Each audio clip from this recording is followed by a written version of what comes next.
వచ్చే ఎన్నికల్లో తెలంగాణకి బీసీ ముఖ్యమంత్రి కావడం ఖాయమన్నారు ఎమ్మెల్సీ తీన్మార్ మల్లన్న.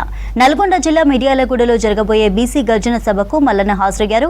జిల్లా కేంద్రంలోని పిల్లి రామరాజు యాదవ్ ఇంటి దగ్గర కొద్దిసేపు కార్యకర్తలతో మాట్లాడారు. రాష్ట్రంలో 50% పైగా ఉన్న బీసీలకు సరైన న్యాయం జరగలేదని చెప్పారు. మిర్యాలగూడ బీసీ గర్జన సభతో అగ్రవర్ణాలను ఆలోచనలో పడే పరిస్థితి వచ్చిందన్నారు. మీటింగ్తో బీసీలను ఐక్యం చేస్తామంటున్న తీన్మార్ మల్లన్నతో Shekhar face to face. Miryalaguda భారీ బహిరంగ సభతోటి నల్గొండ జిల్లాకు వచ్చారు తీన్మార్ మల్లన్న. ఇప్పటికే బీసీల గలం వినిపించేందుకు రాష్ట్ర వ్యాప్తంగా కూడా పిలుపునిచ్చారు. బీసీలకు కావాల్సిన వాటాతో పాటు వాళ్ళకు రావాల్సిన రాజకీయ వాటా, అదేవిధంగా వాళ్ళకు కావాల్సిన అభివృద్ధి పథకాల మీద కూడా ఎప్పటికప్పుడు ప్రణాళికలు ఇస్తున్నారు. ఆ ప్రణాళికలకు భాగంగానే ఈ సభను ఏర్పాటు చేస్తున్నామని చెప్పారు. ఇంతకీ ఈ సభ ఏర్పాటుకు సంబంధించి ఎందుకు ఆలోచన వచ్చిందో మనతో పాటు తీన్మార్ మల్లన్న ఉన్నారు. సార్ మాట్లాడదాం. నమస్తే మల్లన్న. ఎప్పుడు ఒకటి పోగానే ఒకటి ఎప్పుడు పట్టుకుంటూ ఉంటారు. ఇప్పుడు బీసీ వాదాన్ని గట్టిగా పట్టుకున్నారు. బీసీలను ఎప్పటికప్పుడు అవేర్నెస్ చేస్తూ ముందుకు పోతున్నారు. ఎట్లా సపోర్ట్ ఉంది వాళ్ళ నుంచి మీకు?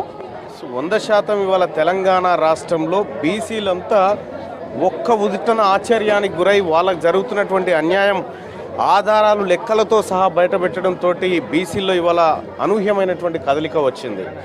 తరతరాలుగా ఈ తెలంగాణ రాష్ట్రంలో బీసీలకు జరుగుతున్నటువంటి అన్యాయాలను వాళ్ళ కళ్ళ ముందు లెక్కలతో పెట్టిన తర్వాత ప్రజల్లో మాకు ఇంత అన్యాయం జరుగుతుందా, ఇంత మోసం జరుగుతూ ఉందా అనేటువంటి అంశం తెరపైకి వచ్చింది. తద్వారా తెలంగాణ రాష్ట్రంలో బీసీలు లేకపోతే ఇక్కడ ఉన్నటువంటి ప్రభుత్వాలు లేవు, ఇక్కడ ఉన్నటువంటి నాయకులు లేరు, ఇక్కడ ఉన్నటువంటి ఎవరు లేరు.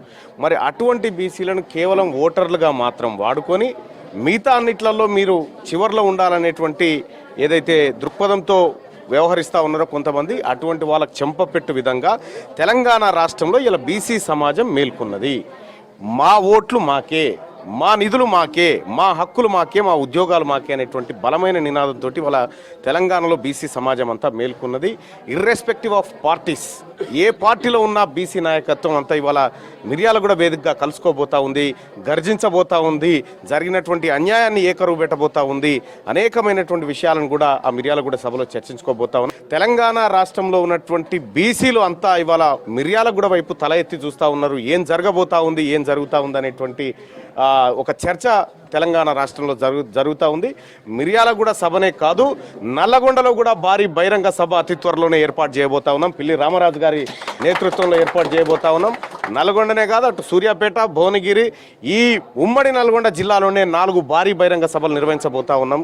అందులో భాగంగా ఇవాళ మొదటి సభ కార్యక్రమమే. మీరు చూడండి సభ ఎట్లుంటుంది, సభ వ్యవహారం ఎట్లుంటుంది అనేది మీరు చూడండి. తెలంగాణ రాష్ట్రంలో బీసీల తలరాతలు మారబోతున్నటువంటి రోజు ఇవాళ నవంబర్ 3 తారీఖు రోజు. ఈ రోజు అసలైన దీపావళి పండుగ బీసీలోకి తీసుకురాబోతా ఉన్నాం. ఫైనల్గా చెప్పండి, స్వపక్షంలో విపక్షంగా మారారు. అప్పుడప్పుడు గవర్నమెంట్ను కూడా మీరు తప్పులను ఎత్తి చూపుతున్నారు. ఈ సమయంలో మీకు ఎలాంటి ఇబ్బంది ఏమైనా కలుగుతుందా? విషయం ఏంటంటే, స్వపక్షంలో విపక్షం ఏంది, మా నాయకుడు రాహుల్ గాంధీ గారు గింతీ కరవ అంటుండు, లెక్క పెట్టమని చెప్తా ఉన్నాడు. రాహుల్ గాంధీ గారు తలదించుకునే పని ఎవరు చేసినా కూడా ఒప్పుకునేది లేదు. మా రాహుల్ గాంధీ గారు వద్దన్నారా? బీసీలు చైతన్యం కావాలంటే వద్దంటాడా? మా మహేష్ కుమార్ గౌడ్ గారు ఆయన దగ్గరికి పోతే ఇదే కొంతమంది నాయకులు పోయి సార్ బీసీ సభ పెడుతున్నారంటే బరాబర్ పెడతారు, సభకు సపోర్ట్ చేయమని చెప్పి ఇదే మహేష్ కుమార్ గౌడ్ గారు పిలుపునియడం జరిగింది. ఇలా మా బీసీ బిడ్డ ఉన్నాడు కాబట్టి అది జరిగింది. మంచి రోజులు బీసీలకు వస్తూ ఉన్నాయి. నవంబర్ 3 తారీఖు 2024 రోజు V6 వేదికగా చెప్తా ఉన్నా, 2028లో బీసీల తలరాత మారే రోజు రాబోతుంది. మొత్తానికి రాష్ట్రంలో బీసీ బలాన్ని వినిపించడంతో పాటు బీసీలను ఐక్యతం చేస్తాం, ఖచ్చితంగా కూడా మా రాజకీయ వాటాతో పాటు అన్ని వాటాలను పొందుతామని చెప్పేసి